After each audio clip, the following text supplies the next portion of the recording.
Hier sind alle deutschen Sender und der deutsche Kurzwellensender mit Richtstrahler nach Übersee. Angeschlossen sind die Sender des Protektorats Böhmen-Mähren, des Generalgouvernements, die Sender von Norwegen, Dänemark, Holland, Belgien, Frankreich und Luxemburg. Die Sendung wird außerdem übernommen von Italien, der Slowakei und Ungarn. Der Großdeutsche Rundfunk überträgt aus einem Rüstungswerk eine Kundgebung mit einer Rede des Führers. Und eben in dieser Minute ist der Wagen des Führers hier durch das Hauptportal des Betriebes gefahren und der Führer begibt sich nun zu der großen Werkhalle, wo er heute zu den deutschen Arbeitern sprechen wird. Mit ungeheurer Begeisterung erwarten in der großen Werkhalle Tausende von Arbeitern und Arbeiterinnen das Eintreffen des Führers. Vor dem Eingangsportal stehen Generalfeldmarschall Keitel und der Reichsorganisationsleiter Dr. Ley im Gespräch zusammen in Erwartung des Führers. Wir sehen den Betriebsführer des Werkes und den Betriebsobmann, der nachher dem Führer die angetretene Belegschaft melden wird. Alles schaut nun gespannt den Weg herunter, den jetzt der Führer in wenigen Augenblicken befahren wird, um die große Werkhalle zu betreten und zu den Arbeitern zu sprechen. Wir erwarten jetzt noch die Oberbefehlshaber der 3 Wehrmachtteile.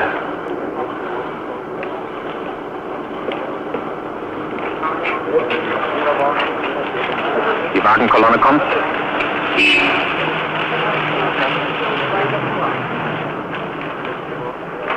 Ganz langsam rollt der Wagen des Führers heran. Die Wagentür wird geöffnet. Wir grüßen den Führer. Der Führer verlässt den Wagen.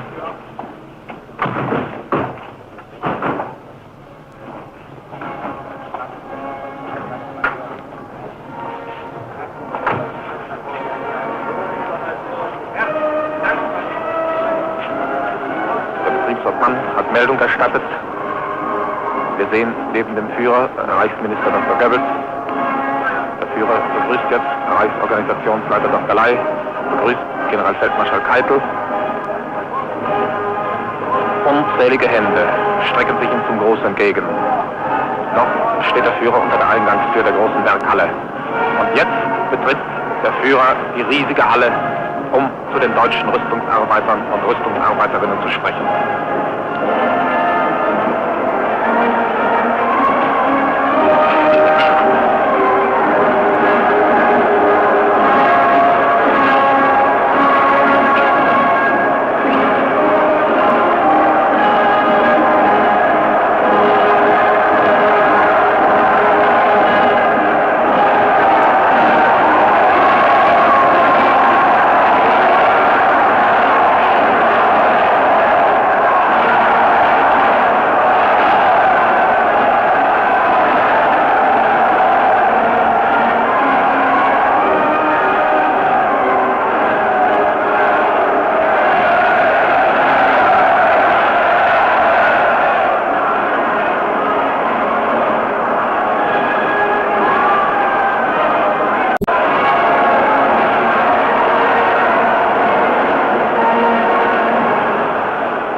In der riesigen Werkhalle ist auf mächtigen kubischen Stahlblöcken ein Rednerpodium geschichtet, das der Führer nun betritt.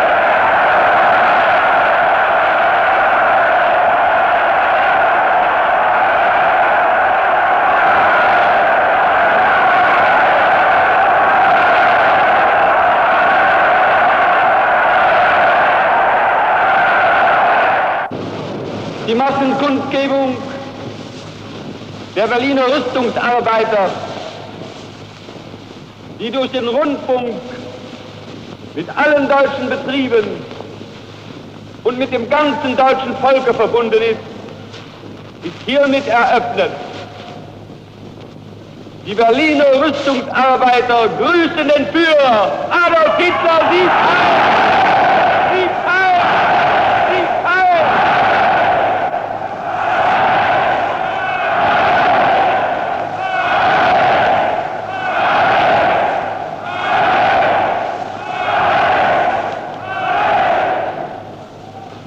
Der Führer spricht.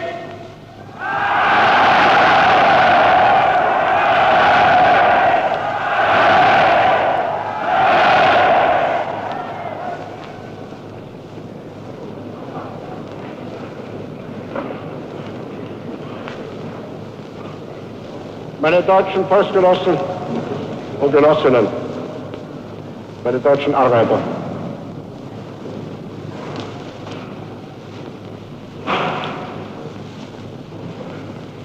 Ich rede jetzt sehr selten. Erstens,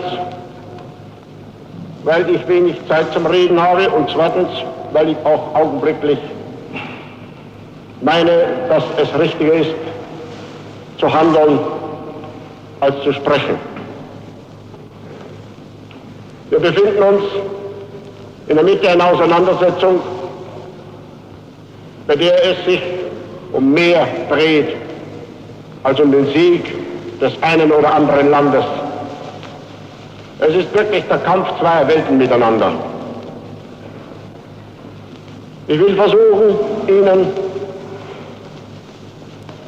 ganz kurz, soweit es die Zeit gestattet, einen Einblick zu geben in die tieferen Gründe dieser Auseinandersetzung.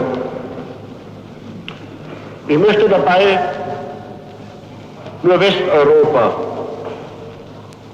in den Kreis der Betrachtung ziehen. Die Völker, um die es sich hier in erster Linie handelt.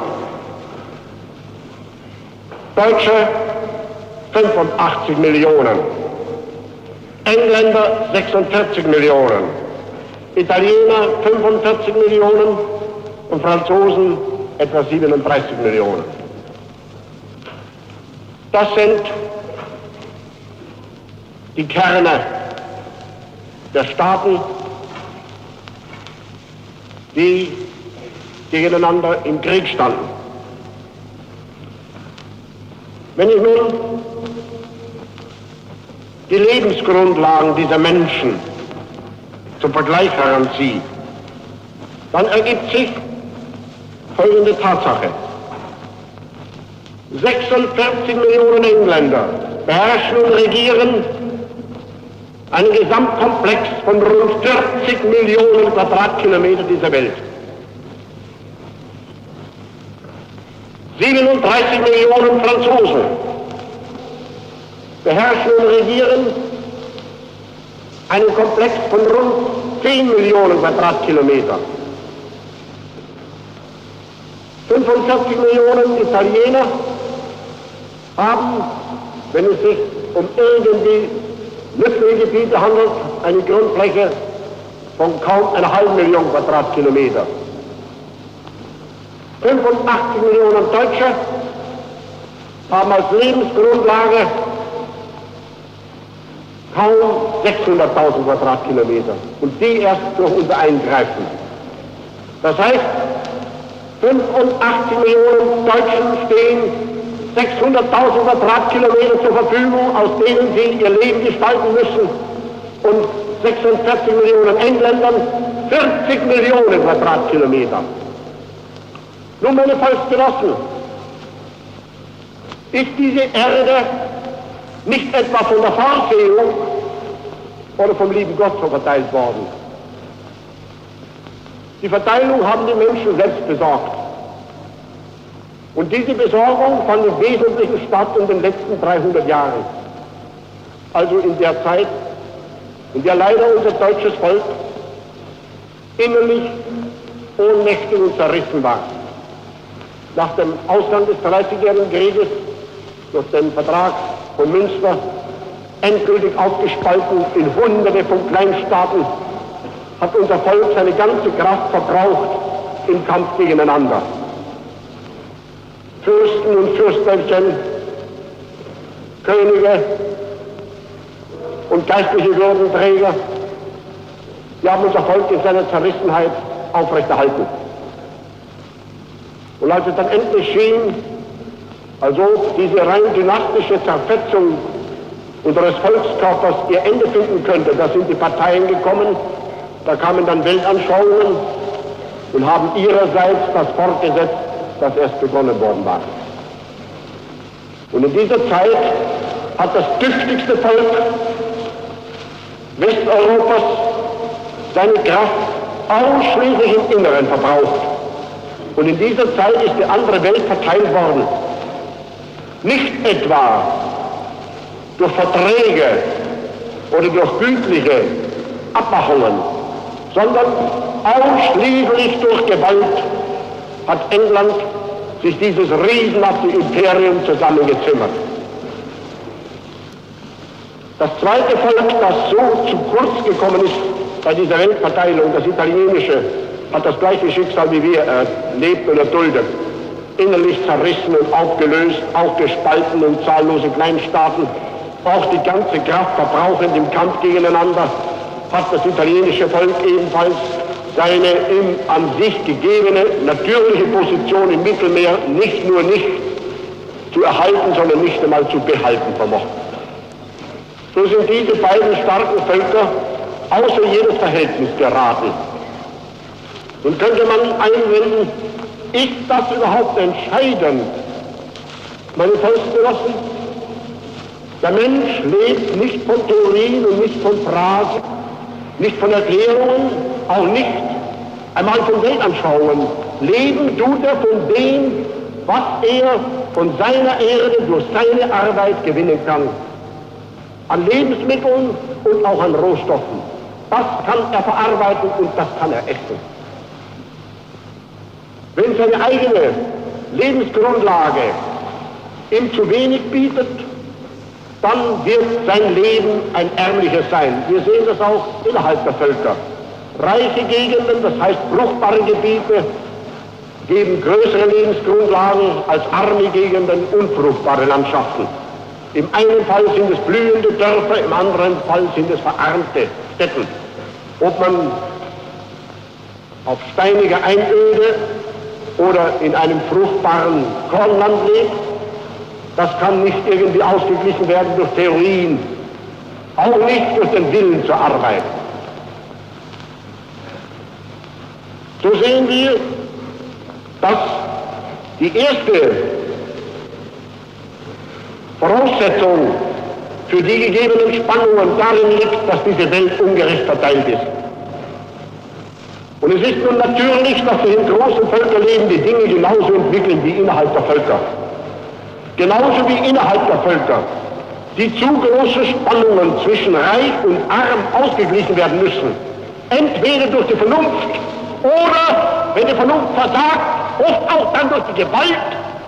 So kann auch im Völkerleben nicht einer alles beanspruchen und dem anderen nichts übrig lassen.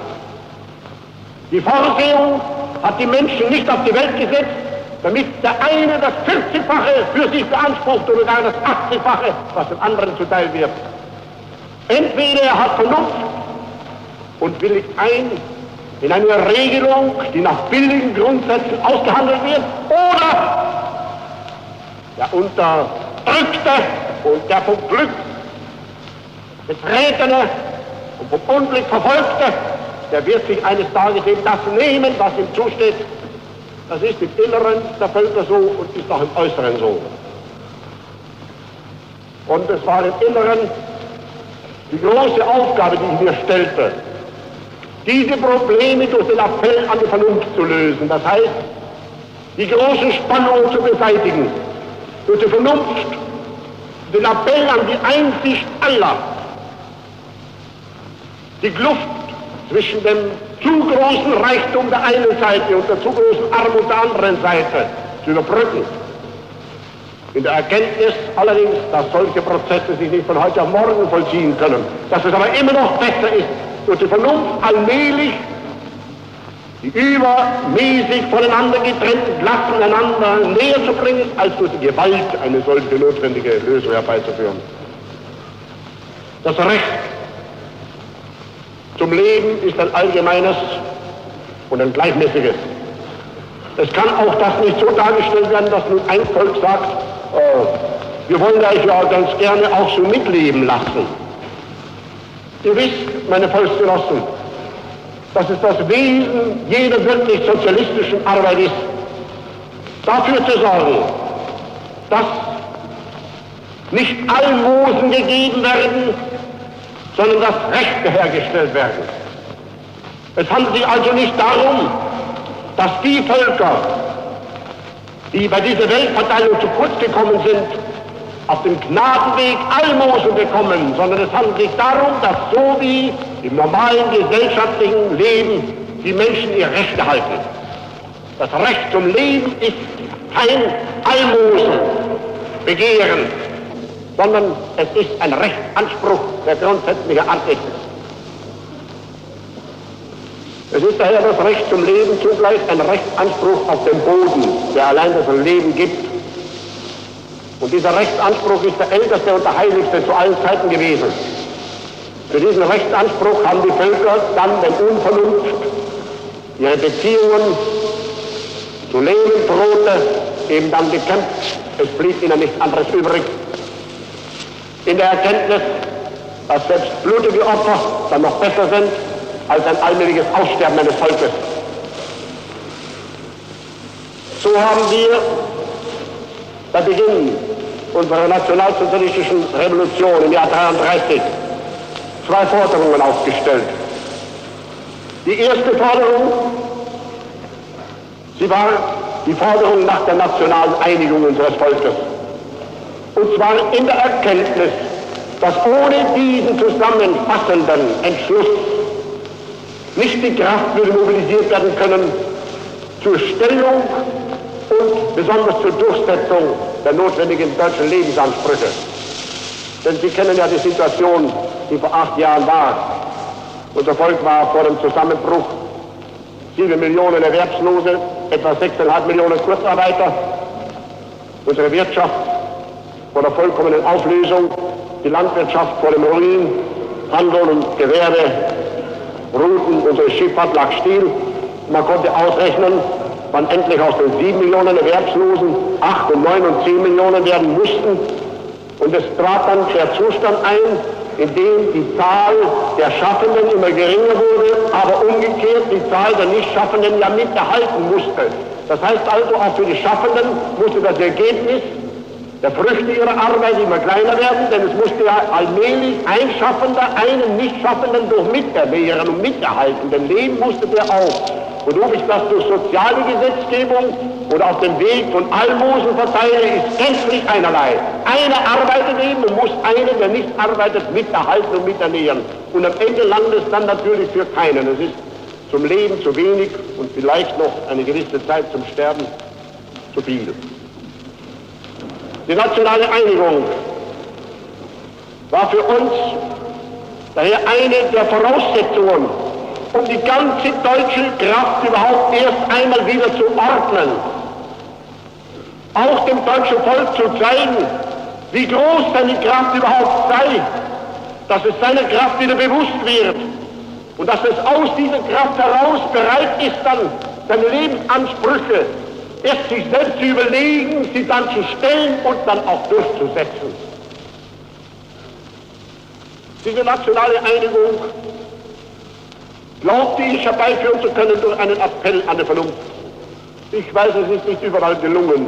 Ich bin damals in einer gewissen Zeit, 15 Jahre lang fast, von beiden Seiten beworfen worden. Die einen, die warfen mir vor, du willst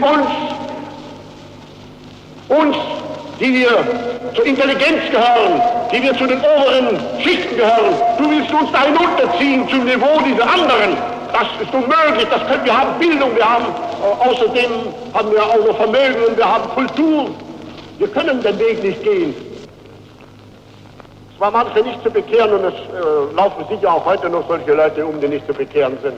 Aber im Großen und Ganzen ist die Zahl derjenigen doch immer größer geworden, die einsah, dass mit dieser Zerrissenheit unseres Volkskörpers eines Tages ja alle Schichten zugrunde gehen müssten. Auch von der anderen Seite bin ich natürlich bekämpft worden. Man sagte, wir haben unser Klassenbewusstsein, wir gehen mit den Leuten überhaupt nicht zusammen. Ich musste mich nur auf den Standpunkt stellen, dass wir in unserem Land Experimente nicht brauchen können. Denn es ist natürlich das Einfachste, einem anderen kurzerhand den Kopf abzuschneiden. Das heißt, wenn ich sage, ich köpfe die Intelligenz, so ist das ein Prozess, der sich ohne weiteres durchführen lässt. Nur muss man dann vielleicht 50, vielleicht 100 Jahre warten, bis wieder das nachwächst. Und diese Zeit bedeutet die Vernichtung unseres Volkskörpers. Denn wie sollen denn 140 Menschen auf den Quadratkilometer überhaupt existieren, wenn sie nicht die letzte Kraft des Geistes und auch der Faust anwenden, um ihrem Boden das abzuringen, was sie zum Leben notwendig brauchen.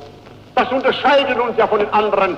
In den anderen Völkern, in Kanada, ein Mensch auf den Quadratkilometer. In den anderen Ländern zum Teil 6, 7, 8, 10 Menschen. Ja, meine Volksgenossen, so dumm kann man gar nicht wirtschaften, dass man dabei nicht leben kann. Aber bei uns 140 Menschen. Die anderen, sie werden nicht fertig mit ihren Problemen mit 10 Menschen auf den Quadratkilometer. Wir müssen fertig werden mit 140 auf den Quadratkilometer. Die Aufgaben sind uns gestellt und ich habe mich im Jahr 33 auf den Standpunkt gestellt, wir müssen sie lösen und wir werden sie daher auch lösen.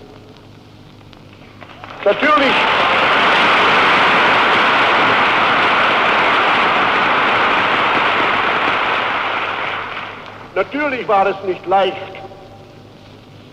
Und selbstverständlich kann nicht alles sofort erfüllt werden. Die Menschen, meine Volksgenossen, sind das Produkt ihrer Erziehung. Und das beginnt leider schon fast mit der Geburt. Der kleine Wurm im einen Fall wird schon anders eingewickelt wie der kleine Wurm im anderen Fall. Und das geht dann sofort. Und wenn das Jahrhunderte geschieht, dann kommt plötzlich einer und sagt, ich will euch jetzt wieder auswickeln aus allen verschiedenen Umhüllungen, damit wieder der Kern herauskommt. Denn im Kern seid ihr sowieso eins und dasselbe. Ihr habt ja bloß das, was ihr außen um euch aufgebaut habt, als Brennendes im Inneren, da seid ihr alle die gleichen. Das ist nicht so einfach zu machen, denn das sträubt sich, aus seinen Windeln herausgerissen zu werden. Jeder will in dem bleiben, in dem er ist, und das erfordert eine lange Erziehung, aber ich komme noch später darauf. Wir bringen das schon fertig. Wir haben damit begonnen. Ich habe eine Riesengeduld hier. Ich weiß von vornherein, was in 3 oder 4 Jahrhunderten oder 5 Jahrhunderten gemacht wurde, das kann einer nicht in 2, 3, 5 Jahren beseitigen. Das Entscheidende ist aber, dass man den Weg einschlägt, das zu beseitigen. Ich habe jedenfalls eines damals als das Wesentliche erkannt. Wir müssen diese deutsche Volksgemeinschaft herstellen, wenn wir überhaupt von unserem Volk in der Zukunft noch etwas erwarten wollen. Dass es richtig war, ging daraus hervor, dass sich alle unsere Feinde sofort dagegen stemmten. Sie wehrten sich dagegen, gegen den Gedanken, so etwas aufzubauen. Diese nationale Einigung war die erste Forderung. Sie ist Stück um Zug verwirklicht worden. Sie wissen selber, was sich alles beseitigt hat. Es ist sehr viel, meine lieben Volksgenossen, auf knappe 6 oder 7 Jahre. Wie hat damals Deutschland ausgeschaut? Vollkommen zerrissen und ohnmächtig. In Parteien und in Stände und in Klassen und in Weltanschauungen und die Konfessionen rührten sich und so weiter. Und dazu kamen dann noch unsere lieben Freunde, nicht wahr, die an sich nicht von hier stammen, sondern die vom Orient eingewandert sind. Und endlich dann die wirtschaftlichen Trennungen und dann unsere staatlichen Überlieferungen noch, hier Preußen, hier Bayern, dort Württemberg, und bis man da jedem erst sein Fähnchen aus der Hand nahm und ihm sagte, lege das weg und nimm jetzt endlich eine gemeinsame Fahne in die Hand. Die anderen haben sie schon längst, schon 300 Jahre lang.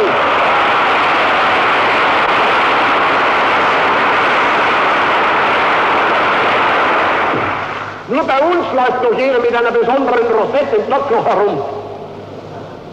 Bildet sich ein, dass er zur Stärkung seines Ichs beiträgt und vergisst ganz, dass sein Ich nur ein Teilchen der Gesamtheit ist. Und dass, wenn diese Gesamtheit sich so auflöst und aufsplittert, nichts anderes kommen kann als der Zusammenbruch. Diese nationale Forderung habe ich nun bemüht, mich zu verwirklichen, und es ist vieles geleistet worden in so wenigen Jahren. Wir haben Deutschland, ich kann schon sagen, ausgefegt von diesem ganzen alten Zeug. Und dann, das ging auf andere Gebiete noch über, wo wir überall uns bemühen mussten, mit alten Überlieferungen zu brechen, die manchen Menschen natürlich teuer gewesen sind.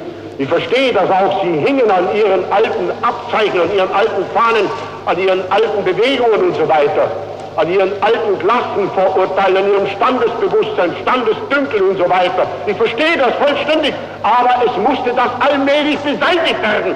Und es wird auch beseitigt, bis man das alles in einen Ruck hineinbrachte, bis man diese Jugenderziehung nur unter einen Hut brachte. Das sind lauter riesenhafte Arbeiten gewesen. Das ist der erste Programmpunkt aber des Jahres 33.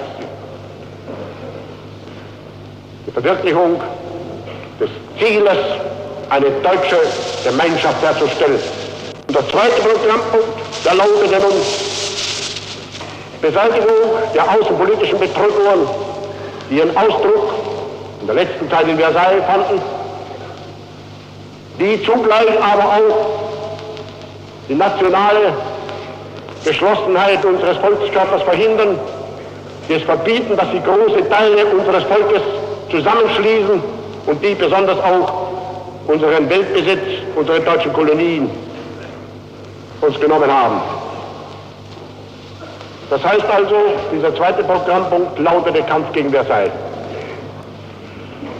Es kann keiner sagen, dass ich erst heute das ausspreche, sondern meine Volksgenossen, als ich zum ersten Mal, damals noch selber als Soldat nach dem großen Krieg,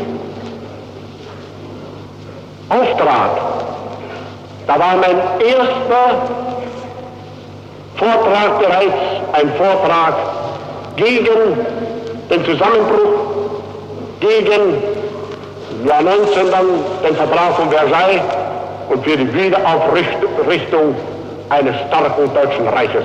Damit habe ich begonnen.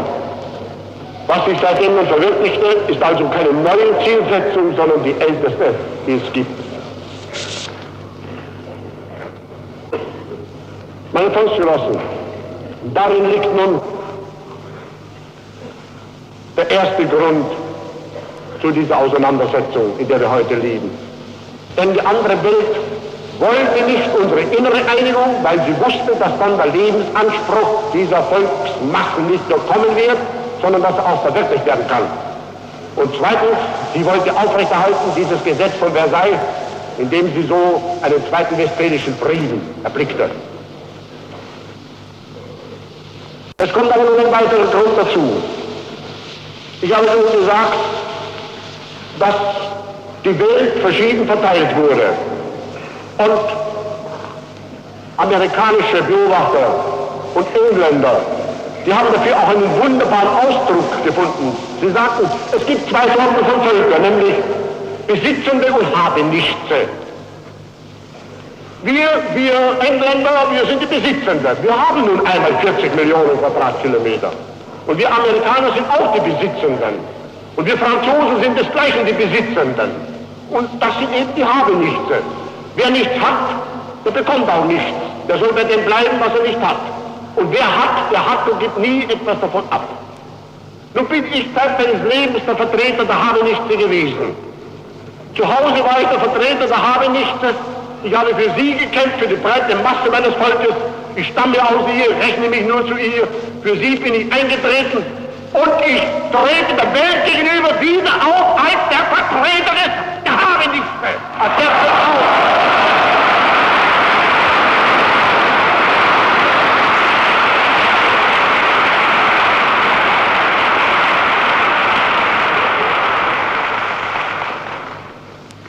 Und ich kann einen Rechtsanspruch der anderen auf das, was sie sich durch Gewalt zusammenräuberten, niemals anerkennen. Auf keinen Fall kann ich diesen Rechtsanspruch aber anerkennen auf das, was uns sowieso gehört hat, was man uns weggenommen hat.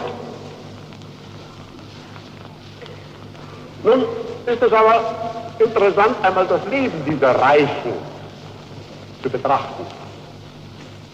In dieser englisch-französischen Welt, da existiert die sogenannte Demokratie.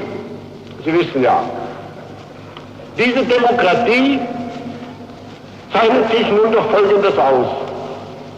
Es heißt, dass das die Herrschaft des Volkes sei. Nun muss das Volk ja doch irgendeine Möglichkeit besitzen, seinen Gedanken oder seinen Wünschen Ausdruck zu geben. Wenn man sich nun näher dieses Problem ansieht, dann kann man feststellen, dass das Volk an sich primär dort gar keine Überzeugung hat, sondern die Überzeugung selbstverständlich, wie übrigens überall, vorgesetzt erhält. Und das Entscheidende ist nun, wer setzt diese Überzeugung eines Volkes fest? Wer klärt ein Volk auf? Wer bildet ein Volk? In diesen Ländern regiert tatsächlich das Kapital. Das heißt, Es ist eine Schar von einigen hundert Menschen letzten Endes, die im Besitz unermesslicher Vermögen sind und die infolge der eigenartigen Konstruktion des Staatslebens dort mehr oder weniger gänzlich unabhängig und frei sind. Denn das heißt, wir haben hier Freiheit und sie meinen damit vor allem freie Wirtschaft. Und unter freier Wirtschaft wieder verstehen Sie die Freiheit, Kapital nicht nur zu erwerben, sondern auch vor allem Kapital frei wieder zu verwenden. Frei zu sein in der Erwerbung des Kapitals von jeder staatlichen, das heißt volklichen Aufsicht, aber auch in der Verwendung des Kapitals frei zu sein von jeder staatlichen und volklichen Aufsicht. Das ist in Wirklichkeit der Begriff ihrer Freiheit. Und dieses Kapital nun, es schafft sich zunächst eine Presse. Sie reden von der Freiheit der Presse. In Wirklichkeit hat jede dieser Zeitungen einen Herrn. Und dieser Herr ist in jedem Fall der Geldgeber. Der Besitzer also. Und dieser Herr dirigiert nun das innere Bild dieser Zeitung, nicht der Redakteur. Wenn der heute etwas anderes schreiben will, als dem Herrn passt, dann blickt er am nächsten Tag hinaus. Diese Presse nun, die die absolute, unterwürfige, charakterlose Kanaille ihrer Besitzer ist, diese Presse moduliert nun die öffentliche Meinung. Und die von dieser Presse mobilisierte öffentliche Meinung wird wieder eingeteilt in Parteien. Diese Parteien unterscheiden sich so wenig voneinander, als sie sich früher bei uns voneinander unterschieden haben. Sie kennen sie ja, die alten Parteien. Das war immer eines und dasselbe. Meistens ist es sogar in diesen Ländern so, dass die Familien aufgeteilt sind. Einer ist konservativ und der andere ist liberal. Und ein dritter, der ist in England bei der Arbeiterpartei. In Wirklichkeit sind alle drei Familienmitglieder jährlich beisammen und dirigieren ganz genau ihre weitere Haltung, legen sie fest. Es kommt noch dazu, dass das auserwählte Volk ja überall eine Gemeinschaft ist und nun tatsächlich alle diese Organisationen bewegt und dirigiert. Daher kommt auch bei einer Opposition dort nichts heraus. Die Opposition ist eigentlich immer das Gleiche und in allen grundsätzlichen Dingen, wo sich doch die Opposition bemerkbar machen müsste, sind sie immer eins und das Gleiche. Da haben sie eine Überzeugung. Diese Parteien mit dieser Presse, die formen die öffentliche Meinung. Nun müsste man doch meinen, dass vor allem in diesen Ländern der Freiheit und des Reichtums ein unerhörtes Wohlleben für das Volk bestehen müsste. Es ist aber umgekehrt. In diesen Ländern ist die Not der breiten Masse größer als irgendwo anders. Da ist dieses reiche England. 40 Millionen Quadratkilometer werden von ihm kontrolliert. Hunderte Millionen kolonialer Arbeiter mit einem erbärmlichen Lebensstandard in Indien zum Beispiel müssen dafür tätig sein. Man müsste nun meinen, in diesem England selbst, da muss dann wenigstens noch jeder einzelne Teilhaber an diesem Reichtum sein. Im Gegenteil, in diesen Ländern ist der Klassenunterschied der krasseste, den man sich denken kann.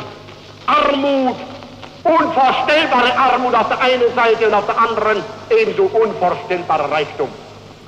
Sie haben nicht ein Problem gelöst. Das sind Länder, die über die Schätze der Erde verfügen. Und ihre Arbeiter, die hausen in erbärmlichen Lücken. Länder, die über die Bodenschätze der Welt verfügen. Und die breite Masse ist miserabel gekleidet.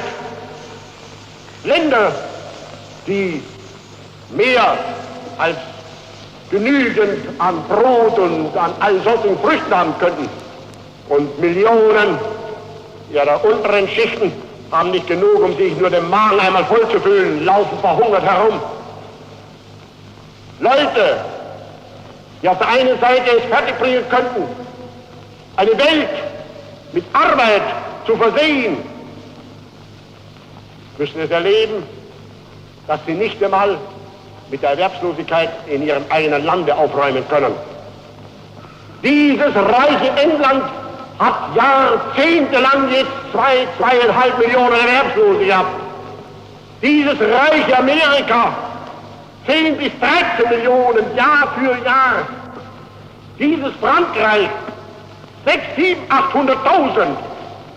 Ja, meine Volksgenossen, was wollten wir dann erst von uns sagen?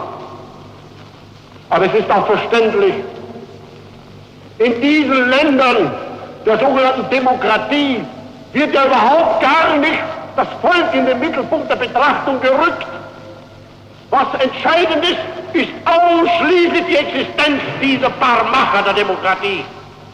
Das heißt also, die Existenz dieser paar hundert gigantischen Kapitalisten, die im Besitz ihrer ganzen Werke, ihrer ganzen Aktien sind und die letzten Endes damit diese Völker ausschließlich dirigieren. Die breite Masse interessiert sie nicht im geringsten. Die interessiert sie genau wie früher unsere bürgerlichen Parteien nur die Wahlzeit. Dann brauchen sie Stimmen. Sonst ist ihnen das Leben der breiten Masse vollkommen gleichgültig. Dazu kommt noch der Unterschied der Bildung. Ist es nicht geradezu spaßhaft, wenn wir jetzt hören, dass ein englischer Arbeiterparteiler, der im Übrigen als Oppositioneller von der Regierung offiziell bezahlt wird, wenn ein englischer Arbeiterparteiler sagt, wenn der Krieg zu Ende geht, dann wollen wir auch in sozialer Hinsicht einiges machen. Vor allem, es soll dann auch der englische Arbeiter einmal reisen können. Das ist ausgezeichnet, dass Sie jetzt draufkommen, dass das Reisen nicht nur für Millionäre da sein soll, sondern auch für das Volk. Das haben wir aber bei uns schon immerhin seit einiger Zeit gelöst, diese Probleme. Nein, glauben Sie, in diesen Staaten, das zeigt ihre ganze Wirtschaftsstruktur, da herrscht letzten Endes unter dem Mantel der Demokratie der Egoismus einer verhältnismäßig ganz kleinen Schichte. Und diese Schichte wird nun von niemand korrigiert und kontrolliert. Und es ist verständlich, wenn daher ein Engländer sagt, wir wollen nicht, dass unsere Welt irgendwie zugrunde geht. Sie haben recht. Sie wissen ganz genau, Ihr Imperium wird von uns gar nicht bedroht. Aber Sie sagen Sie mit Recht, wenn diese Gedanken, die in Deutschland populär werden, nicht beseitigt und ausgerottet werden, dann kommen sie auch über unser Volk. Und das ist das Gefährliche. Das wünschen wir nicht. Es würde ihnen gar nicht schaden, wenn es käme. Aber sie sind so boniert, wie bei uns auch viele boniert waren. Sie lieben auf dem Gebiet einfach ihre konservative, bisherige Praxis. Sie wollen sich davon nicht entfernen. Sie machen kein Hehl daraus. Sie sagen, diese ganzen Methoden passen uns nicht. Und was sind denn das für Methoden? Ja, wissen Sie, meine Kameraden, ich habe ja in Deutschland nicht zerschlagen. Ich bin immer sehr positiv vorgegangen. Weil ich, wie gesagt, glaube, dass wir uns das gar nicht erlauben können, etwas in Trümmer zu legen. Es war mein Stolz, dass die Revolution 33 ohne eine kaputte Fensterscheibe abging. Aber trotzdem haben wir ungeheure Wanderungen herbeigeführt. Ich will nur ein paar grundsätzliche Auffassungen sagen. Da ist zunächst die erste Auffassung. In dieser Welt der kapitalistischen Demokratien, da lautet der wichtigste Wirtschaftsgrundsatz: Das Volk ist für die Wirtschaft da und die Wirtschaft ist für das Kapital da. Und wir haben nun diesen Grundsatz umgedreht, nämlich das Kapital ist für die Wirtschaft da und die Wirtschaft ist für das Volk da. Das heißt mit anderen Worten, das Primäre ist das Volk, alles andere ist nur ein Mittel zum Zweck. Das ist der Zweck. Wenn eine Wirtschaft es nicht fertig bringt, ein Volk zu ernähren, zu begleiten und so weiter, dann ist sie schlecht. Ganz gleichgültig, ob mir ein paar hundert Leute sagen, aber für mich ist sie gut. Mich interessieren gar nicht die Dividenden, ich bezweifle nicht, dass in unserem Staat das nicht möglich ist, ja, es darf nicht einmal sein. Wir haben hier Grenzen gezogen. Man sagt sofort, ja, sehen Sie, das ist eben, Sie terrorisieren die Freiheit. Jawohl, die terrorisieren wir, wenn die Freiheit auf Kosten der Gemeinschaft geht. Dann beseitigen wir sie.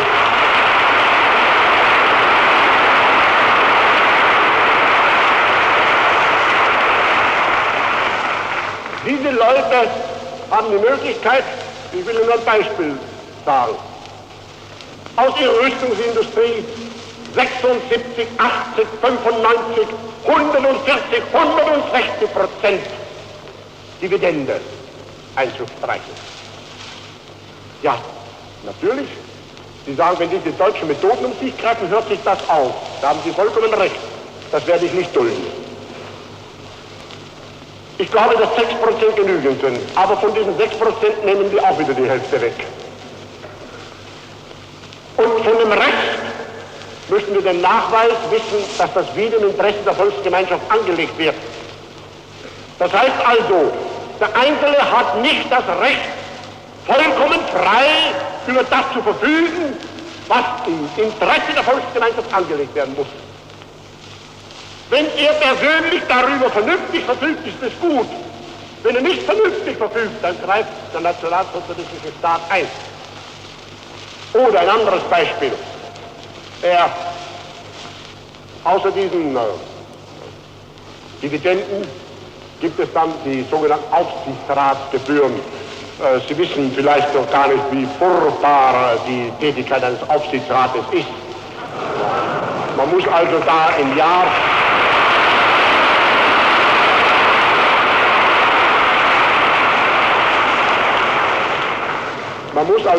Jahr einmal eine Reise tun. Man muss dann zur Bahn gehen, man muss sich dann in die erste Klasse hineinsetzen und muss irgendwo hinfahren.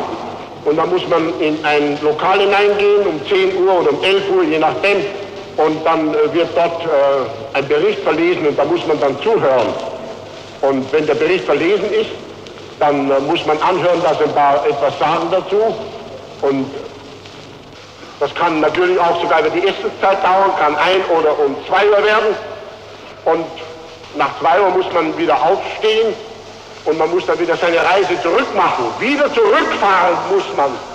Erster Klasse wieder zurückfahren. Und es hat wohl da jeder das Recht, dass er dann im Jahr so 60 oder 80 oder 100.000 Mark, das war bei uns früher auch, als Entschädigung fordert. Denn er versäumt ja anscheinend sehr viel und außerdem die Anstrengung muss sie auch bezahlt machen.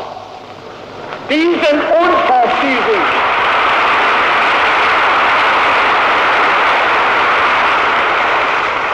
diesen Unfug, den haben wir allerdings bei uns eben beseitigt. Denn es ist nur eine Verschleierung von Gewinnen gewesen, weiter gar nichts. Und vor allem es war ein Mittel zur Bestechung. Denn die Herren Abgeordneten sind Aufsichtsräte.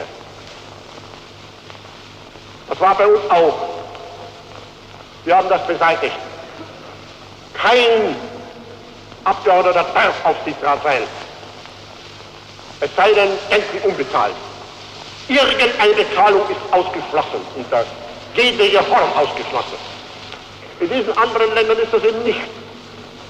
Sie sagen nun, ja, das ist für uns ein heiliger Staat, das gebe ich zu, der macht sich auch bezahlt dafür.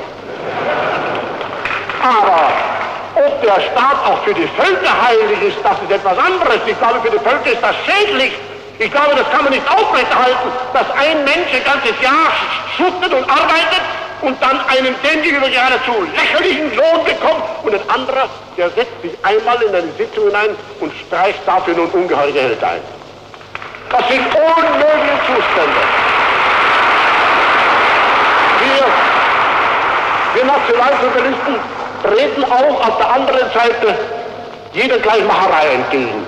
Wenn heute einer durch seine Genialität etwas Gewaltiges erfindet, durch seine geistige Arbeit und seinen ungeheuren Nutzen bringt, dann sind wir großzügig. Das ist dann Arbeit. Der Mann nützt dann unserer Volksgemeinschaft. Aber als Drohne in dieser Volksgemeinschaft leben, das möchten wir allmählich unmöglich machen. Und sehen Sie nun, das könnte ich ins Endlose erweitern. Aber das sind nun zwei Welten, die da gegeneinander stehen. Und Sie haben ganz recht in England, wenn Sie sagen, mit der Welt können wir uns nie versöhnen. Wie kann sich auch so ein Kapitalist mit meinen Grundsätzen versöhnen? Hier kann der Teufel in die Kirche gehen und Weihwasser nehmen, bevor die sich mit den Gedanken auseinandersetzen können, die für uns heute selbstverständlich sind. Wir haben dafür ja auch unsere Probleme aber gelöst. Meine Volksgenossen, es wird uns beispielsweise auch etwas vorgeworfen. Man sagt, wir kämpfen für die Aufrechterhaltung des Goldstandards der Währung. Das verstehe ich. Wir haben das Gold. Wir hatten einmal auch Gold. Das hat man uns dann ausgeplündert und ausgepresst. Als ich zur Macht kam, da war es bei mir keine Boshaftigkeit, dass ich mich vom Goldstandpunkt entfernte. Es war nämlich gar kein Gold da. Es war für mich auch nicht schwierig, diese Entfernung durchzuführen. Wenn einer nichts hat, dann kann er sich leicht von dem trennen, was er nicht hat. Wir haben kein Gold gehabt, wir hatten keine Devisen, das hat man uns im Lauf von 15 Jahren alles ausgepresst. Aber nun, meine Volksgenossen, ich war auch nicht unglücklich darüber. Wir haben eine ganz andere Wirtschaftsauffassung. Unserer Überzeugung nach ist das Gold überhaupt gar kein Wertfaktor, sondern nur ein Faktor zur Unterdrückung, das heißt besser zur Beherrschung der Völker. Ich habe, als ich zur Macht kam, nur eine einzige Hoffnung besessen. Auf die baute ich. Das war die Tüchtigkeit,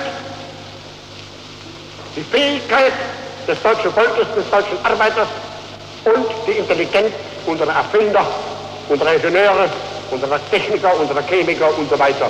Auch die Geschicklichkeit unzähliger Organisatoren unserer Wirtschaft. Damit habe ich gerechnet.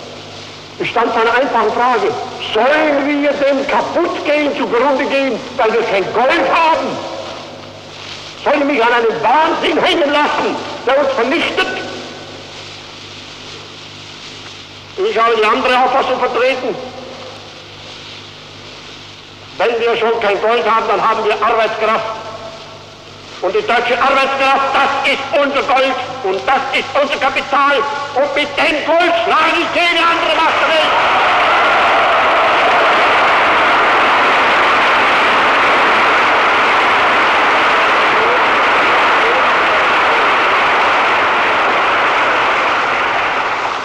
Denn von was leben denn die Menschen? Leben sie etwa von Dukaten, die man ihnen eingibt?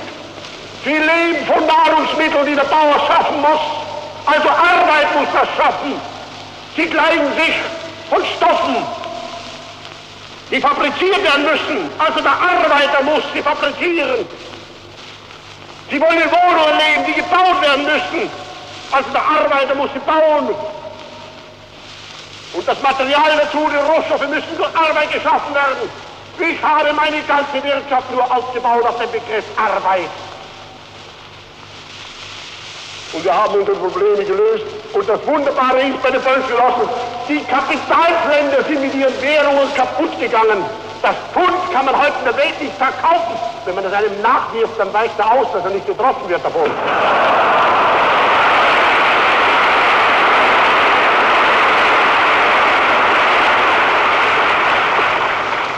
Und unsere Mark, hinter der gar kein Gold steht, die ist stabil geblieben. Warum?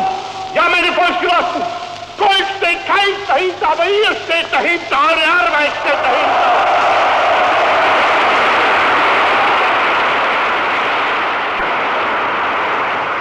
Ihr habt mir geholfen, dass die Mark stabil blieb. Die Währung ohne Gold ist heute mehr wert als Gold. Denn sie ist flüssige Produktion. Das ist dem deutschen Bauern zu verdanken, der gearbeitet hat, von früh bis spät. Und das ist dem deutschen Arbeiter zuzuschreiben, der seine ganze Kraft hineinlegte. Und nun ist auf einmal wie mit einem Zauber das ganze Problem gelöst worden. Wenn ich, meine lieben Freunde, öffentlich vor 8 oder 9 Jahren erklärt hätte, in 6, 7 Jahren wird das Problem nicht mehr sein, wie bringen wir die Arbeitslosen unter, sondern das Problem wird dann lauten, wo kriegen wir Arbeitskräfte her? Wenn ich das gesagt hätte, hätte mir das damals sehr geschadet. Denn man hätte erklärt, der ist wahnsinnig. Mit dem kann man überhaupt gar nicht gehen, dem darf man keine Stimme geben, der ist ein Phantast. Das ist aber heute Wirklichkeit geworden. Heute ist nur eine Frage bei uns, wo ist eine Arbeitskraft? Das, meine Volksgenossen, ist der Segen der Arbeit. Nur Arbeit schafft neue Arbeit, nicht Geld schafft Arbeit. Nur Arbeit schafft neue Arbeit. Arbeit schafft Werte, die Menschen belohnen, die selber wieder arbeiten wollen.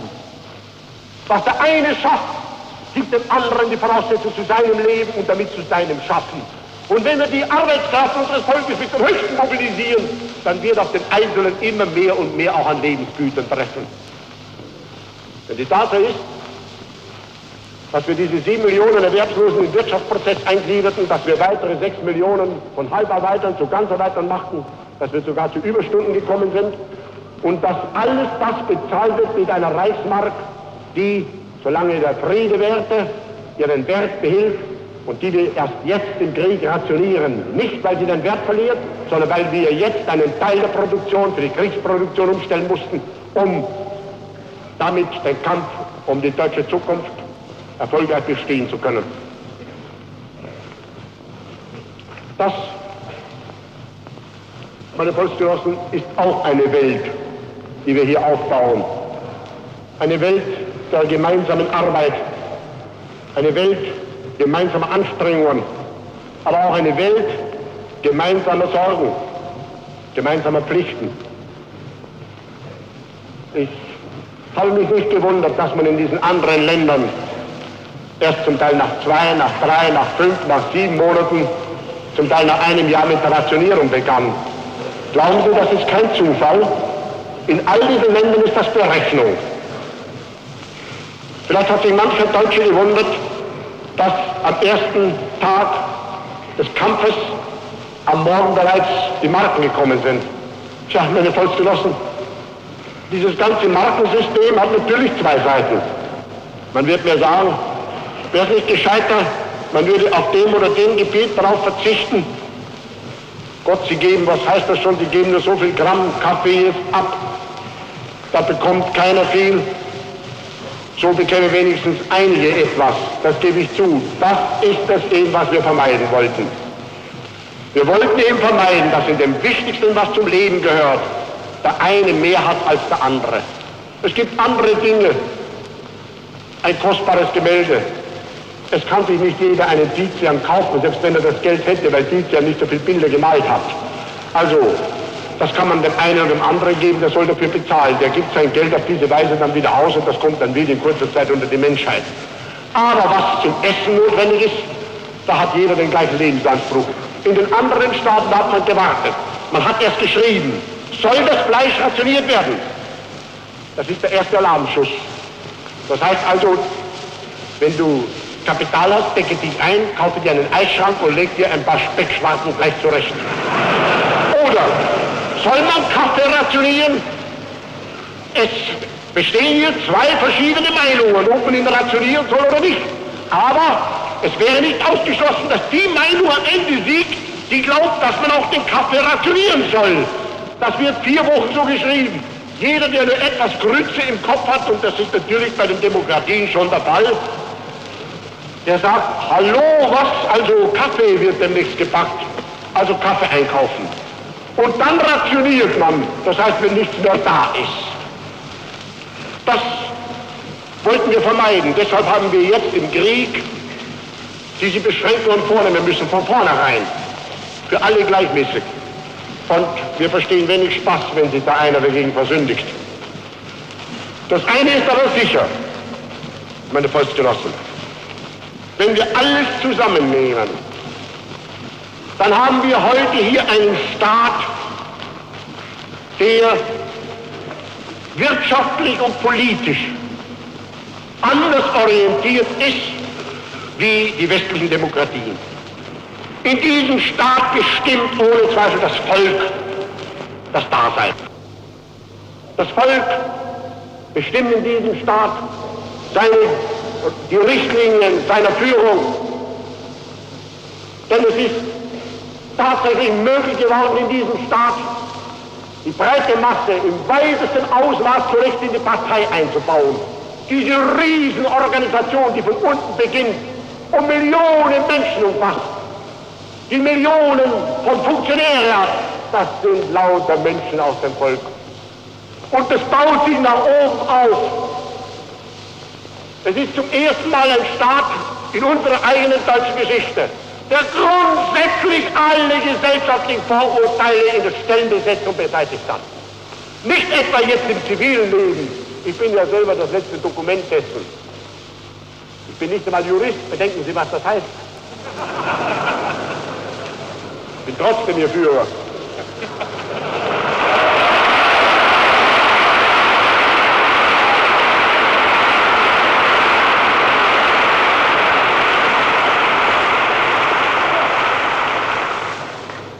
nur im allgemeinen Leben haben wir das so fertiggebracht, dass in all die Stellen hinauf jetzt Menschen kommen, die aus dem Volk sind.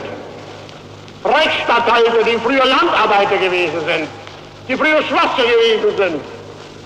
Nein, wir haben sogar beim staatlichen Durchbruch vollzogen, dort, wo der Durchbruch am schwersten schien, auch in der Wehrmacht.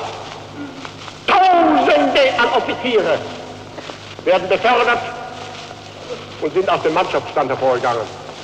Wir haben auch hier alle Hemmungen beseitigt.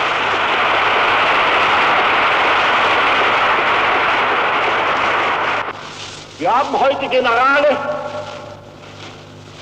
die noch vor 22, 23 Jahren gewöhnliche Soldaten und Offiziere gewesen sind. Wir haben hier alle Hemmungen gesellschaftlicher Art überwunden.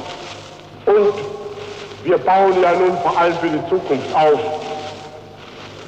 Denn Sie wissen, wir haben unzählige Schulen, nationalpolitische Erziehungsanstalten und Adolf-Hitler-Schulen. In diese Schulen, da holen wir die talentierten Kinder hinein. Die Kinder unserer breiten Masse. Arbeitersöhne, Bauernsöhne, wo die Eltern niemals es bezahlen könnten, dass ihre Kinder ein höheres Studium mitmachen. Die kommen hier allmählich hinein und werden hier weitergebildet und sie werden später einmal in den Staat hineingeführt, sie kommen später in die Partei, sie kommen in die Ordensburgen, sie werden die höchsten Stellen einmal einnehmen. Wir haben hier große Möglichkeiten geschaffen, diesen Staat so ganz von unten auf aufzubauen. Das ist nun eben unser Ziel. Und das ist auch, das kann ich Ihnen sagen, meine Volksgenossen, unsere ganze Lebensfreude. Es ist so etwas Herrliches, für so ein Ideal kämpfen zu können. Es ist so wunderbar, dass wir uns sagen dürfen, wir haben ein fast fantastisch anmutendes Ziel. Uns schwebt ein Staat vor in der Zukunft, bei dem jede Stelle vom fähigsten Sohn unseres Volkes besetzt sein soll. Ganz gleich in vorher kommt.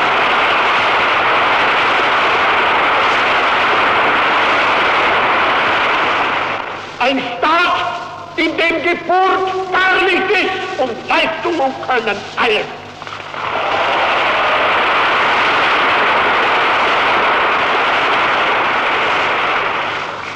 Das ist unser Ideal, für das wir nun arbeiten und für das wir mit dem ganzen Fanatismus arbeiten und mit unserer ganzen, ich darf sagen, Glückseligkeit arbeiten. Unsere größte Freude auf dieser Welt, die uns gegeben werden konnte. Und dem steht nun ein anderes Gebilde gegenüber, eine andere Welt. Und dort ist das letzte Ideal immer wieder doch der Kampf um das Vermögen, um das Kapital, der Kampf für die Familie, der Kampf für den Egoismus des Einzelnen und alles andere ist dort nur ein Mittel zum Zweck. Das sind die beiden Welten und die stehen heute miteinander im Kampf. Und wir wissen ganz genau, wenn wir in diesem Kampf unterliegen, dann ist das das Ende. Nicht etwa unserer sozialistischen Aufbauarbeit, es ist das Ende des deutschen Volkes. Denn ohne die Zusammenfassung dieser Kraft können eben diese Menschen gar nicht ernährt werden.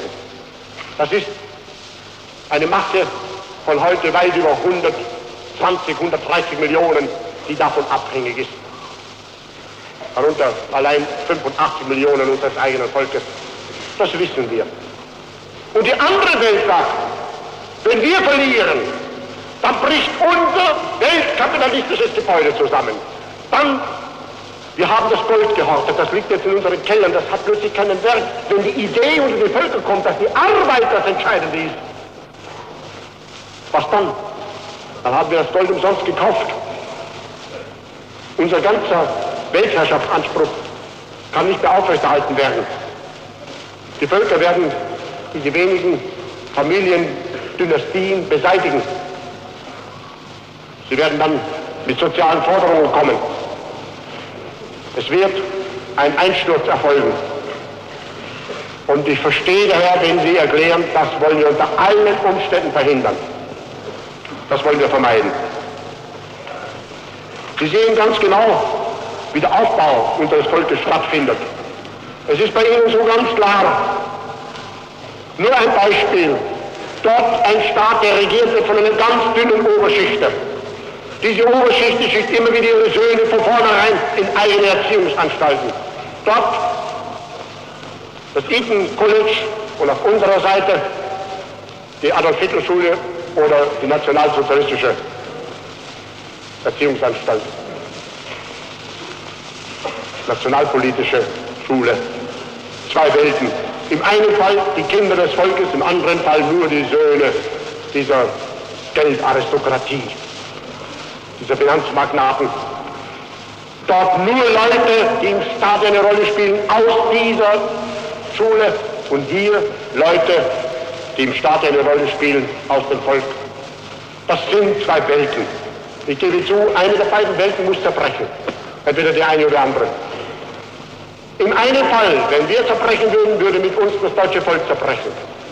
Wenn die andere Welt zerbricht, bin ich der Überzeugung, werden die Völker überhaupt erst frei.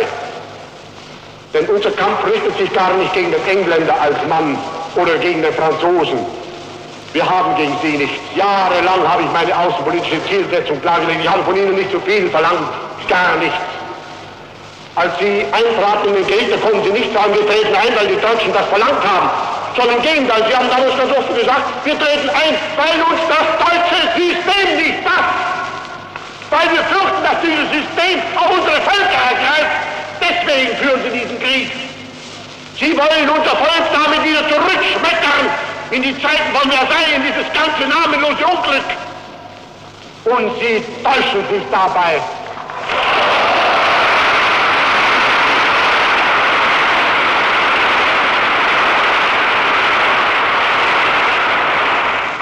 Wenn schon in diesem Krieg die Signale so gestellt sind, dass hier Gold gegen Arbeit, Kapital gegen die Völker und die Reaktion gegen den Menschheitsfortschritt ist, dann wird die Arbeit und dann werden die Völker und dann wird der Fortschritt siegen.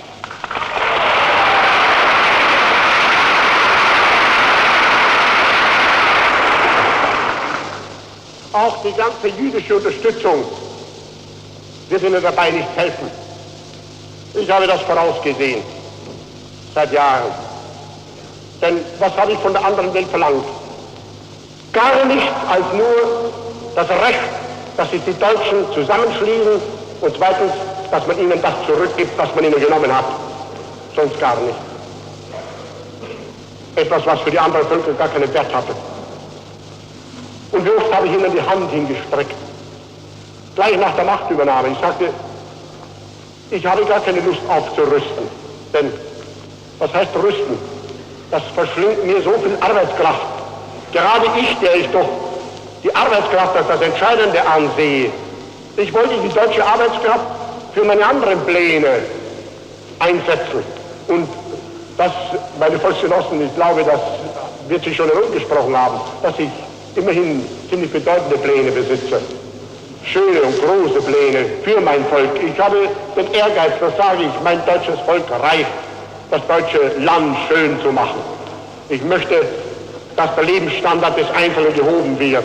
Ich möchte, dass wir die beste und schönste Kultur bekommen, aber ich möchte nicht, dass wir die Theater wie in England für ein paar der oberen 10.000 nur reservieren. Ich möchte, dass das ganze Volk daran Anteil nimmt.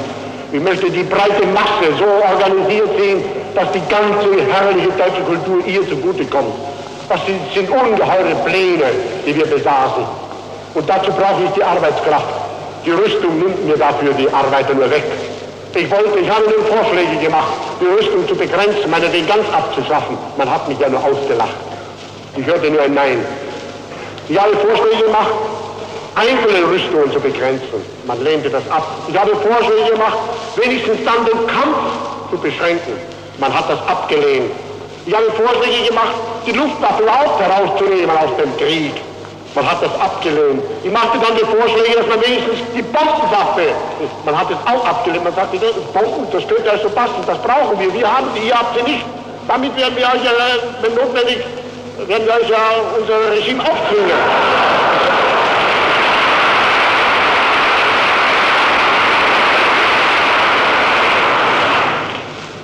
Nun bin ich der Mann, der keine Dinge halb macht.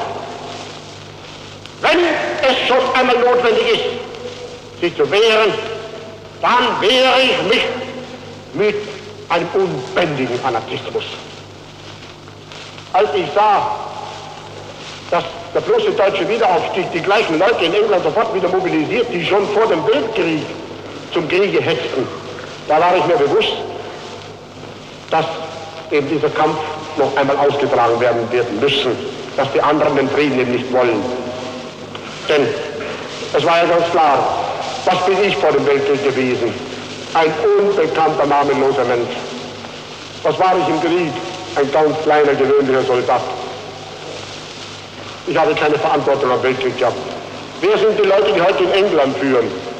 Das sind die gleichen Leute, die bereits vor dem Weltkrieg die Hetze betrieben hatten. Der gleiche Churchill, der im Weltkrieg schon der gemeinste Kriegshetzer war. Das ist der jetzt verstorbene Herr Chamberlain, der damals genauso bereits hetzte. Und die ganze Korona, die dazugehört. Und natürlich jenes Volk, das immer mit den Trompeten von Jericho glaubt, die Völker zerbrechen zu können. Es sind die alten Geister, die da wieder lebendig geworden sind. Und dagegen habe ich nun das deutsche Volk gerüstet. Auch aus einer Überzeugung. Ich habe selber als Soldat den Weltkrieg mitgemacht und habe es so oft erlebt, was es heißt, vom anderen beschossen zu werden, ohne selbst zurückschießen zu können. Was es heißt, keine Munition zu besitzen oder zu wenig. Immer nur vom anderen geschlagen zu sein.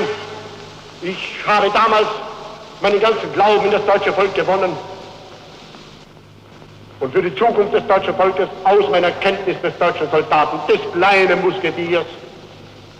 Er ist in meinen Augen der große Held gewesen. Auch natürlich die anderen Volksschichten haben alles getan, sicherlich. Aber es ist doch ein Unterschied gewesen. Der eine, der zu Hause an sich im Vermögen lebt und im Reichtum existierte, für den hat ja Deutschland damals ganz schön ausgesehen. Der konnte an allem teilhaben, an der Kultur, an schönem Leben und so weiter. Er konnte die deutschen Künstler, die deutsche Kunst und das alles konnte er genießen. Er konnte durch die deutschen Lande fahren, er konnte deutsche Städte besichtigen und so weiter. Alles war für ihn schön. Dass er dann eintrat für das damalige Deutschland, war verständlich. Aber auf der anderen Seite, da war dieser ganz kleine Musketier, dieser kleine Prolet, der kaum genug früher zum Essen hatte, der sie immer abrackern musste um sein Dasein und der trotzdem nun 4 Jahre lang wie ein Held da draußen gekämpft hat. Auf den habe ich mein Vertrauen gesetzt und an dem habe ich mich wieder aufgerichtet. Als die anderen daher an Deutschland verzweifelten, da habe ich im Blick auf diesen Mann wieder meinen Glauben an Deutschland gewonnen. Ich sagte mir, Deutschland geht gar nicht zugrunde.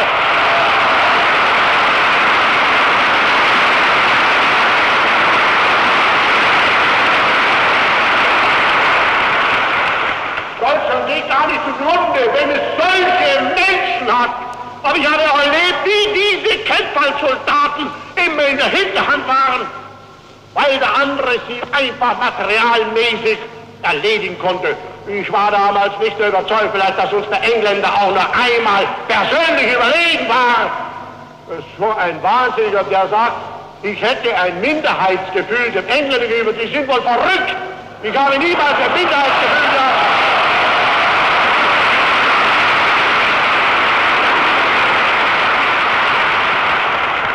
Das Problem, ein Deutscher gegen einen Engländer, war ja damals überhaupt nicht zur Diskussion gestellt. Das war überhaupt kein Problem.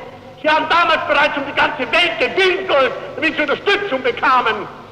Und ich war dieses Mal entschlossen, meinerseits in der Welt vorzubauen, um unsere Position zu erweitern. Und zweitens im Inneren uns so zu rüsten, dass der deutsche Soldat nicht mehr verlassen und der Übermacht preisgegeben allein an der Front stehen muss.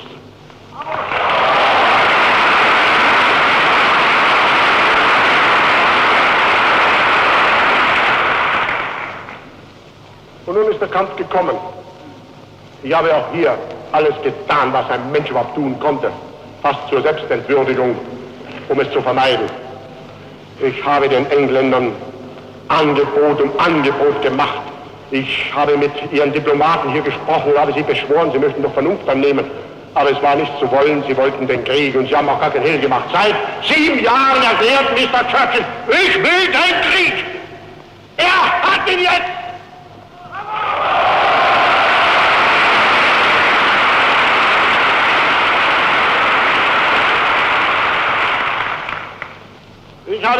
bedauert, dass Völker gegeneinander kämpfen müssen, die ich so gerne zusammenführen wollte,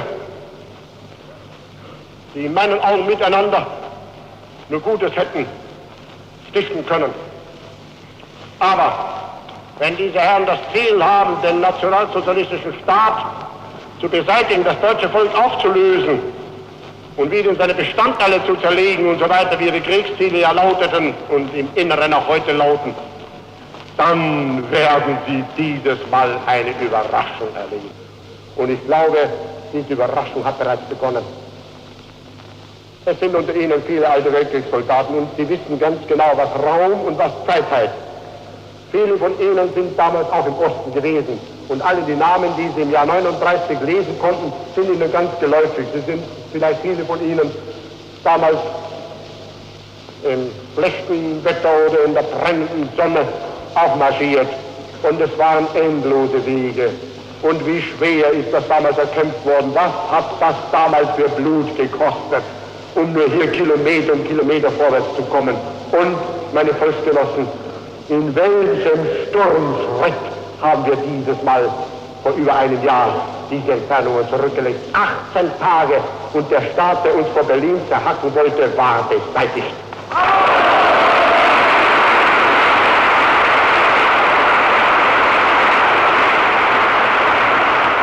Und dann kam der britische Überfallversuch auf Norwegen. Ich habe allerdings von jenen Engländern, die alles wissen, hören müssen, dass wir den Winter über geschlafen hätten.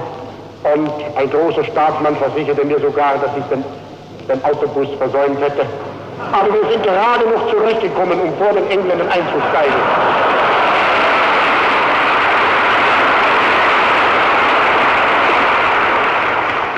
Überhaupt bin ich dadurch plötzlich wieder wach geworden und wir haben dann in wenigen Tagen diese norwegische Position uns gesichert hinauf bis Kirkenes.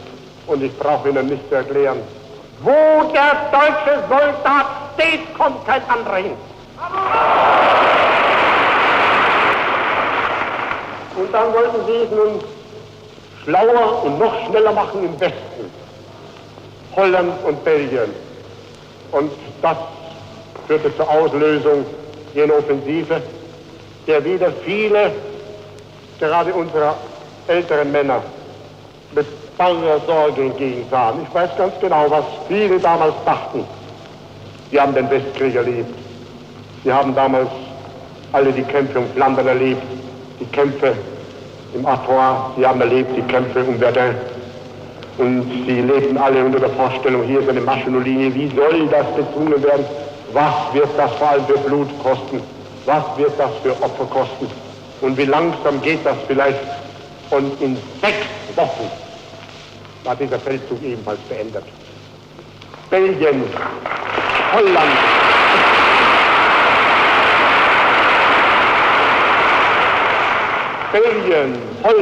und Frankreich niedergeworfen und die Kanalküste besetzt und dort in unsere Batterien aufgebaut und unsere Stützpunkte eingerichtet. Und auch hier kann ich sagen, keine Macht der Welt wird uns gegen unseren Willen aus diesem Gebiet entfernen können. Und nun, meine Volksgenossen, die Opfer, sie sind für den Einzelnen sehr schwer. Die Frau, die ihren Mann verloren hat, sie hat das Höchste verloren, was sie besitzt. Und das Kind, das den Vater verlor, desgleichen. Und die Mutter, die ihr Kind opferte, oder auch die Braut oder die Geliebte, die den ihren ziehen ließen und ihn nimmer mehr sehen, die haben alle ein großes Opfer gebracht. Wenn wir aber das zusammenrechnen, gemessen an den Opfern des Weltkriegs, so schwer es für den Einzelnen ist, im Gesamten, wie unvergleichlich klein sind sie. Bedenken Sie, wir haben noch nicht annähernd so viele Tote als Deutschland, das heißt im Wesentlichen ja Preußen, 1870, 71 im Kampf gegen Frankreich hatte. Für diese Opfer haben wir eigentlich den Ring um Deutschland gesprengt. Und die Zahl der Verwundeten ist ebenfalls eine ungeheuer mäßige. Nur ein Bruchteil dessen, was wir selbst einst vorgesehen hatten. Und nun, meine deutschen Rüstungsarbeiter. Das verdanken wir natürlich unserer herrlichen Wehrmacht, die von einem neuen Geist erfüllt ist, in die auch der Geist unserer Volksgemeinschaft eingezogen ist, die jetzt weiß, warum sie eigentlich kämpft. Wir verdanken das unseren Soldaten, die Ungeheures geleistet haben. Aber der deutsche Soldat dankt es auch euch Rüstungsarbeiter, dass ihr ihm die Waffen gegeben habt.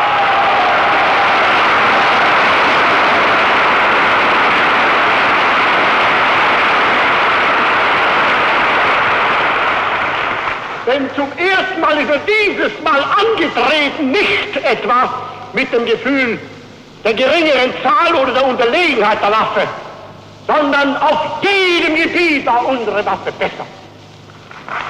Das ist euer Verdienst. Das Ergebnis eurer Werkmannsarbeit, eures Fleißes, eures Könnens und eurer Hingabe.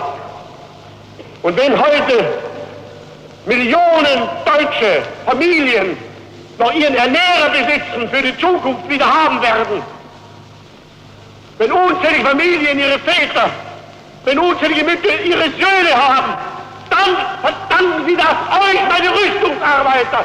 Ihr habt ihnen die Waffen gegeben.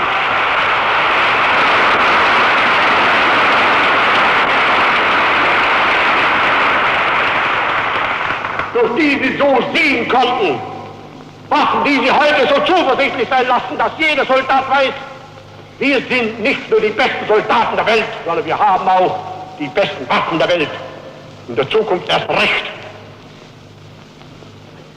Das ist der Unterschied zum Weltkrieg, aber nicht nur das, vor allem auch, der deutsche Soldat hat dieses Mal Munition. Ich weiß nicht, meine Volksgenossen, wenn man hinterher nach dem Krieg einmal vielleicht das genau nachrechnet, wird man vielleicht sogar sagen, Herr, nämlich ich, Sie waren ein Verschwender. Sie haben Munition machen lassen, die hier gar nicht gebraucht worden. Das liegt ja alles da. Ja, meine Volksgenossen, ich habe Munition machen lassen, weil ich den Weltkrieg erlebt habe und weil ich das vermeiden wollte. Und weil ich mir sagte, Granaten kann ich ersetzen, Bomben kann ich ersetzen, Menschen nicht.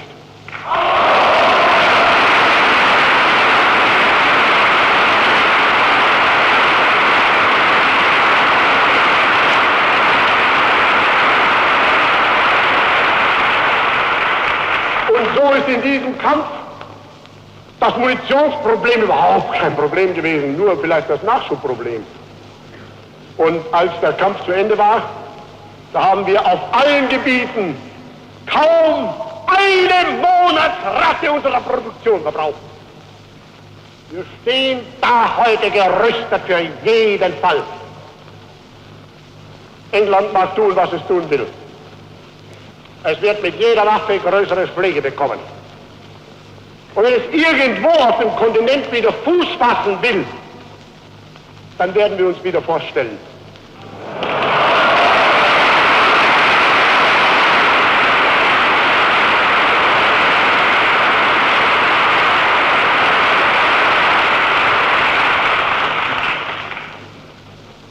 Und ich hoffe nur eines, wir haben nichts verlernt, hoffentlich haben die Engländer nichts vergessen.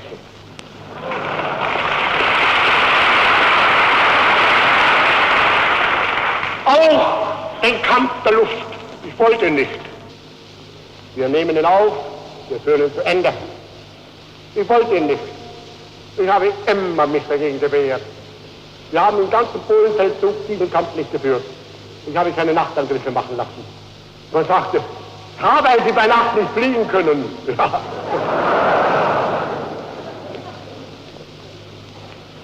Ob wir bei Nacht fliegen können, das werden Sie über das jetzt schon gemerkt haben. Aber man kann bei Nacht nicht so gut zielen. Ich wollte nur kriegswichtige Objekte angreifen. Wollte nur an der Front angreifen. Nur gegen Soldaten kämpfen, nicht gegen Frauen und nicht gegen Kinder. Deswegen taten wir es nicht. Wir haben es auch in Frankreich nicht getan. Wir haben keinen Nachtangriff geflogen. Aus dem ganz gleichen Grund. Als wir den Angriff auf Paris machten, sind nur die paar Rüstungsobjekte herausgegriffen worden. Unsere Flieger haben wunderbar gezielt. Das konnte sich jeder überzeugen, der das gesehen hat. Da fehlt es diesem großen Strategen Churchill ein, den unbeschränkten Luftkrieg bei Nacht zu beginnen. Er hat mit Freiburg im Breisgau begonnen und hat das nun weitergeführt. Es ist überhaupt nicht ein Rüstungsbetrieb zerschmettert worden, denn nach den englischen Nachrichten ist das hier sowieso nur noch eine Mondlandschaft.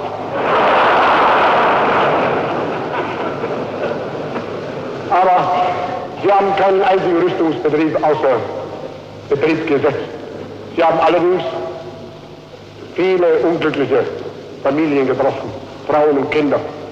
Ein Lieblingsziel von ihnen waren immer Lazarette. Warum? Man kann sich das nicht erklären. Sie wissen selbst in Berlin, wie oft sie hier unsere Lazarette beworfen haben. Gut, ich habe einen Monat gewartet. In der Meinung, dass nach der Beendigung des Frankreich-Feldzuges die Engländer diese Art von Kriegführung aufgeben würden. Es war vergeblich, ein zweites, ein drittes Monat. Ja nun, wenn also sowieso Bomben geworfen werden, dann natürlich kann ich es vor dem deutschen Volk nicht verantworten, meine eigenen Volksgenossen zugrunde gehen zu lassen und Fremde zu schonen. Sondern dann muss eben auch dieser Krieg geführt werden und Tapferkeit, die uns zur Verfügung steht.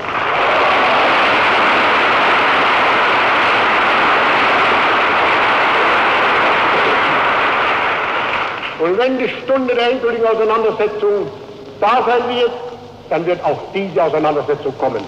Das eine möchte ich aber den Herrn gleich sagen. Die Zeit dafür, die bestimmen wir. Und ich bin da vorsichtig. Wir hätten auch noch im Herbst des vergangenen Jahres vielleicht den Westen angreifen können. Aber ich wollte gutes Wetter abwarten. Und ich glaube, das hat sie auch gelohnt. Wir sind so selbst überzeugt vom Erfolg unserer Waffen, dass wir uns das schon erlauben können. Das deutsche Volk wird die Zeit unbedingt ausstehen. Ich glaube, das deutsche Volk wird mir dankbarer sein, wenn ich lieber öfter mit der Zeit etwas warte und ihm dafür viele Opfer erspare.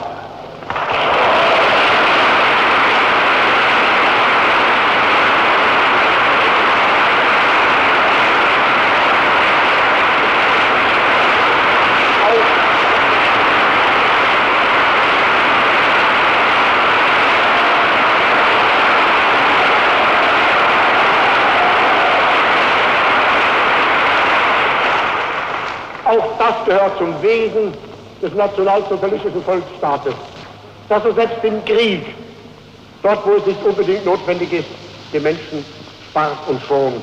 Es sind immer unsere Volksgenossen. So haben wir schon im Polenfeldzug in manchen Fällen Verzicht geleistet auf Angriffe, auf ein forsches Vorgehen, weil wir der Überzeugung waren, dass 8 oder 10 oder 14 Tage später das Problem von selber dann reif wird. Wir haben hier große Erfolge erzielt, ohne oft auch nur einen einzigen Menschen dann zu opfern. Und das war auch im Westen so. Und das soll auch in der Zukunft so bleiben. Wir wollen keine Prestigeerfolge erzielen, keine Prestigeangriffe machen, sondern wir wollen uns immer hier nur nach ausschließlich nüchternen militärischen Gesichtspunkten leiten lassen. Was geschehen muss, das muss geschehen.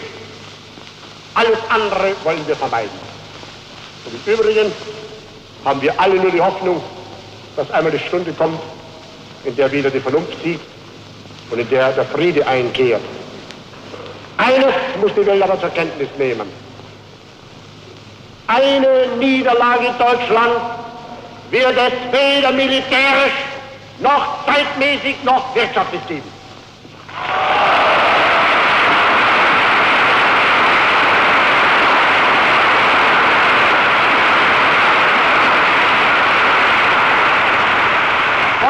Immer auch geschehen mag, Deutschland wird aus dem Kampf sicher hervorgehen.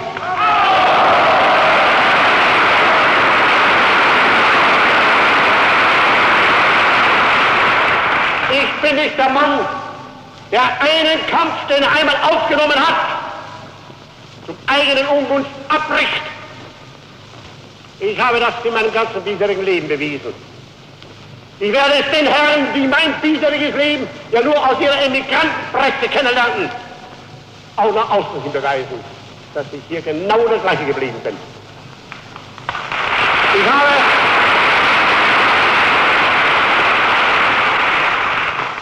in der Zeit, in der ich in das politische Leben eintrat, meinen Anhängern, es war das eine ganz kleine Schar von Soldaten und Arbeitern damals gewesen, erklärt, in unserem Lexikon und in dem meinen gibt es ein Wort überhaupt nicht, das Wort Kapitulation.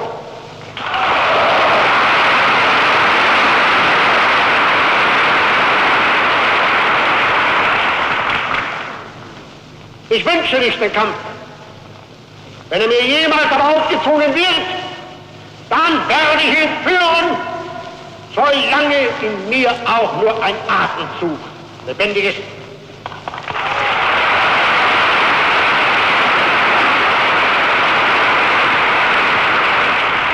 Und ich kann ihn heute führen, weil ich es weiß, dass hinter mir das ganze deutsche Volk steht.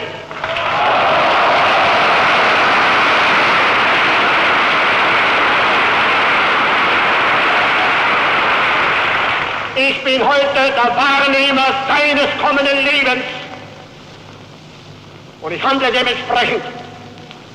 Ich hätte mir mein eigenes Leben bequemer gestalten können. Die Fähigkeit dazu hätte ich gehabt. Ich habe alle diese endlosen Sorgen und alle diese nie abreißende Arbeit auf mich genommen, in dem einen Bewusstsein, dass das geleistet werden muss für unser deutsches Volk. Und es spielt dabei auch mein Leben und meine Gesundheit gar keine Rolle. Ich weiß, dass in diesem Geist heute hinter mir steht vor allem die deutsche Wehrmacht. Mann für Mann, Offizier um Offizier. Alle diese Narren, die sich einbildeten, dass es hier jemals Risse geben könnte, die haben ganz vergessen, dass das Dritte Reich nicht mehr das Zweite ist.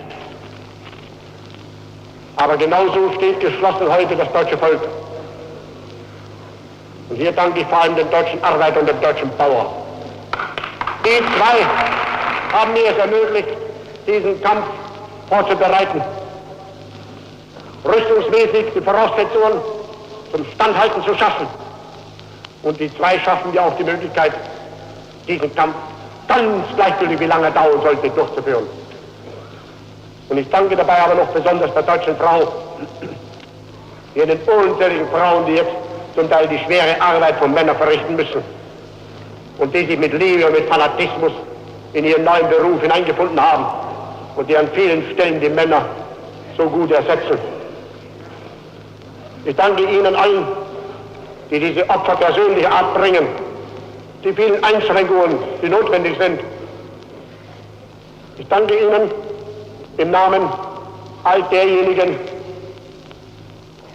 die heute das deutsche Volk repräsentieren und die in der Zukunft das deutsche Volk sein werden. Denn dieser Kampf ist nicht nur ein Kampf um die Gegenwart, sondern er ist in erster Linie ein Kampf um die Zukunft. Ich habe es am 3. September 1939 ausgesprochen, dass weder die Zeit uns besiegen wird, dass uns auch keine wirtschaftlichen Schwierigkeiten jemals niederzwingen werden und dass noch viel weniger die Waffen uns besiegen können. Die Verwirklichung dessen ist garantiert durch die Haltung des deutschen Volkes. Die Verwirklichung dessen wird aber dem deutschen Volk in der Zukunft einen reichen Lohn bringen. Denn, meine Volksgenossen, Sie müssen mich da schon als Ihren Garanten ansehen. Wenn wir diesen Krieg gewonnen haben, so haben wir nicht gewonnen ein paar Industrielle oder ein paar Millionäre oder ein paar Kapitalisten oder ein paar Adelige oder ich weiß nicht, ein paar Bürgerliche oder irgendjemand. Sie müssen da in mir Ihren Garanten sehen. Ich bin aus euch hervorgegangen. Für dieses breite deutsche Volk habe ich Zeit meines Lebens gekämpft. Und wenn dieser schwerste Kampf meines Lebens beendet sein wird, dann kann er nur seinen Abschluss finden für eine neue Arbeit für das deutsche Volk. Wir alle haben hier große Pläne uns gesetzt schon jetzt. Große Pläne, die alle auf ein Ziel hinausgehen, den deutschen Volksstaat nun erst recht aufzurichten und ihn immer mehr auszugestalten, das deutsche Volk immer mehr hineinzuführen in die große Geschichte unseres Daseins aber ihm auch zugleich alles das erschließen, was das Dasein lebenswert macht. Immer mehr die Hemmungen zu beseitigen. Wir haben uns entschlossen, alle die Schranken immer mehr einzureißen, die dem Einzelnen gesetzt sein können, in seiner Fähigkeit emporzustreben, den Platz einzunehmen, der ihm gebührt. Wir sind des festen Willens, dass wir einen Sozialstaat aufbauen, der vorbildlich sein muss und sein wird auf allen Gebieten des Lebens. Wir sehen darin dann erst den endgültigen Sieg. Denn wir haben es ja bei den anderen gesehen. Die haben ja vor 20 Jahren scheinbar gesiegt. Was ist denn aus ihrem Sieg geworden? Gar nichts ist geworden. Elend und Jammer, Erwerbslosigkeit ist geworden. Sie haben ihren Kampf nur gekämpft für ihre verfluchte Plutokratie, für diese paar Dynastien, die ihre Kapitalsmacht verwalten. Die paar hundert, die letzten Endes diese Völker, die regieren. Das soll uns alle eine Lehre sein.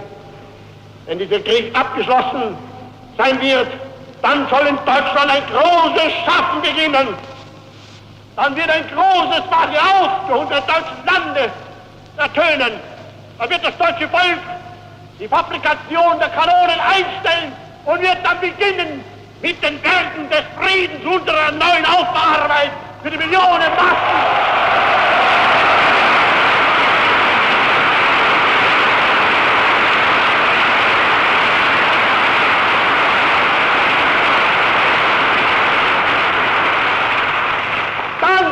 Der Welt zeigen, was in Wirklichkeit der Herr ist und wer der Herr ist.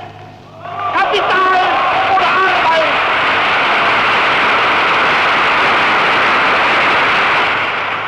Und dann wird aus dieser Arbeit jenes große deutsche Reich erstehen, von dem einst ein großer Dichter träumte.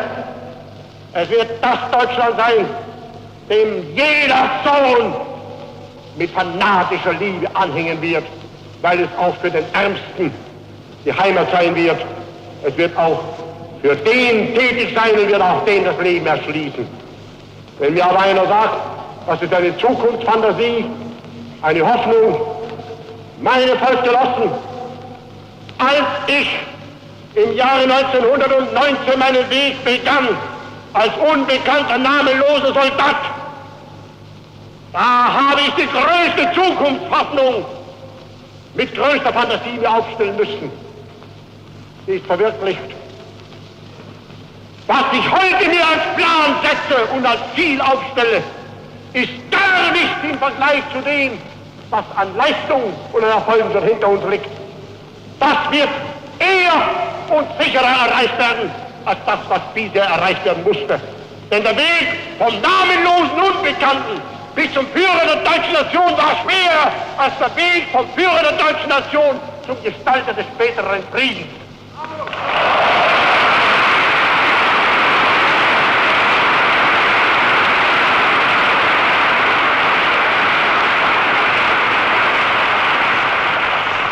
Einst habe ich 1,5 Jahrzehnte lang um euer Vertrauen kämpfen und ringen müssen. Heute kann ich dank eurem Vertrauen für Deutschland kämpfen und ringen. Und einmal kommt dann wieder die Zeit, in der wir gemeinsam vertrauensvoll wieder ringen werden für dieses große Reich des Friedens, der Arbeit, der Wohlfahrt, der Kultur, das wir aufrichten wollen und das wir aufrichten werden. Danke euch!